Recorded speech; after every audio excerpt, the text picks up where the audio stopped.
Labas vakaras, sveiki įsijungę tiesioginę transliaciją iš Šiaulių. Top Sportą lygoje startuoja jau antrasis čempionato ratas ir jis startuoja Šiauliuose. Šiandien čia tiesioginė transliacija iš Gitarių stadiono ir jame Šiauliai susitinka su Sūduva. Perdavimas nuo kampinio gairelės, čia pavojus ir jo perdavimas vėl artimojo virksto link. Čia šansas, Burdzilauskas. Naujas Petkevičius į kraštą. Micevičius.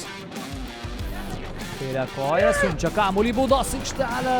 Galbūt po šios atakos čia Motiejus Burba. Jo perdavimas Burdzilauskui, šis turi erdvės perdavimui. Burdzilausko perdavimas ir kamuolys vartuose. Kokia nelaimė čia ištinka dabar Šiaulių futbolo akademija ir Ernestas Burdzilauskas atlieka aštrų perdavimą į baudos aikštelę ir atrodo, kad ten Sigitas Olberkis nukreipia kamuolį į savuosius vartus ir įveikia Motiejus Burba Domantą Šimkų čia. Burbos perdavimas labai geras ir Živanovičius keičia atakos kryptį.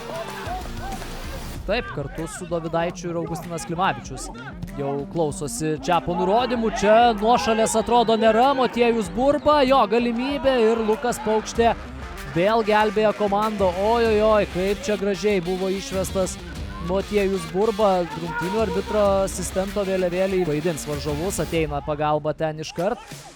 Šimkus, jo smūgis ir Giedrius Zenkevičius nesusikalba tarpusavyje, Dovydaitis tuo naudojasi. Šimkus vėl ieško Dovydaičio ir čia 11 metrų baudinys. Donatas Rumšas net nesuabejojęs skiria 11 metrų baudinį. Čia pasižiūrėkime. Šis šiame sezone 11 metrų baudinį jau yra mušęs, tačiau čia nepasižymi Davisi Kauniekas. Ir čia perdavimas tolimo virksto link. Zenkevičius išeina iš savųjų vartų ir pavyksta dar kartą apsiginti. Kartą Sūduva apsigina ir Marijampolės Sūduva triumfuoja Šiauliuose. Pavyksta pasižymėti Marijampolės Sūduvos komandai ir šiame stadione.